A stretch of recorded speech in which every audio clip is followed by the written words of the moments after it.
కబ్జా చేసిన కఠిన చర్యలు తీసుకుంటామని ఎమ్మెల్యే షాజహాన్ బాషా కబ్జాదారులకు మాస్ వార్నింగ్ ఇచ్చారు. మదనపల్లిలో ఒక్క అడుగు కబ్జా చేసిన కఠిన చర్యలు తీసుకుంటామని ఎమ్మెల్యే షాజహాన్ బాషా కబ్జాదారులకు మాస్ వార్నింగ్ ఇచ్చారు. బుధవారం ఆయన నివాసంలో ఏర్పాటు చేసిన మీడియా సమావేశంలో ఆయన మాట్లాడుతూ నియోజకవర్గంలో వైసీపీ నేతలు భయానక పరిస్థితులను కలగజేశారని ఇకపై వారి ఆటలు సాగనివ్వమని ఘాటుగా వార్నింగ్ ఇచ్చారు. నియోజకవర్గ అభివృద్ధికి ప్రణాళికాబద్దంగా ముందుకు వెళతామని, పట్టణంలో గంజాయి, భూదందాలు, అసాంఘిక కార్యకలాపాలపై ప్రత్యేక దృష్టి సారిస్తామన్నారు.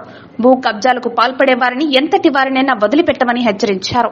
పార్టీలకు అతీతంగా తన దగ్గరికి వచ్చి న్యాయం కోరితే బాధితులకు అండగా ఉంటానని మీడియాకు తెలిపారు. తనపై టీడీపీ అధినేత చంద్రబాబు నాయుడుపై నమ్మకముంచి పార్టీని అఖండ మెజారిటీతో గెలిపించిన ప్రతి ఒక్కరికి కృతజ్ఞతలు తెలిపారు. మదనపల్లిలో చాలా అరాచకాలు జరుగుతున్నాయి.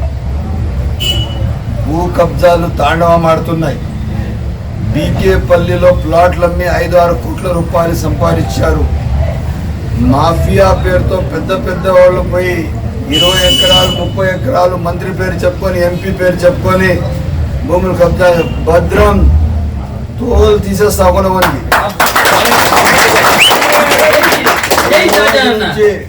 ఈ రోజు నుంచి మదనపల్లిలో ఒక్క అడుగు ఎక్కడన్నా కబ్జా అయిందంటే మళ్ళా మీరు ఎక్కడ తిరిగేది ఉండదు.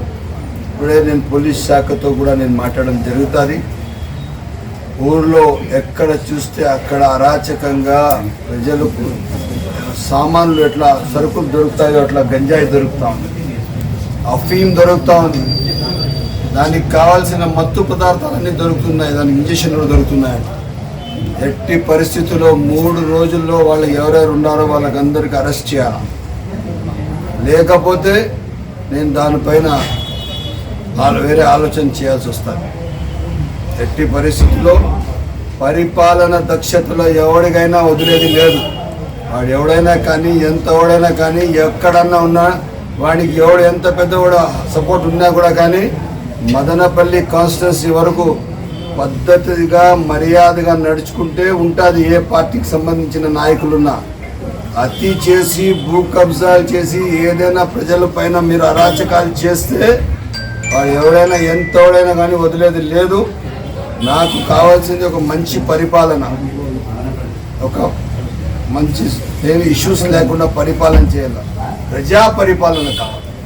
ప్రజా సమస్యలపైన పోరాడు కలిసినాడు.